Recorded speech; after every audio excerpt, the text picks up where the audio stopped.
How to add a payment method to Hostingo. Hey guys, in today's video, I will show you how to add a payment method to Hostingo account. Let's get started.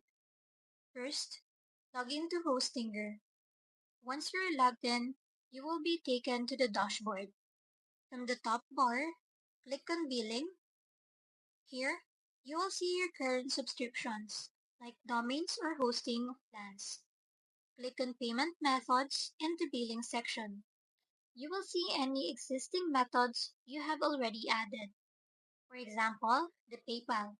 To add a new one, click Add Payment Method. Select your preferred method, credit or debit card, or PayPal. If you choose card, enter your card details securely. Click Add Card when done. Hostinger will verify your information and redirect you back to the payment methods page. Step 5. You have confirmed the new method. And that's it. Your new credit card or PayPal account should now appear in the list of saved payment methods.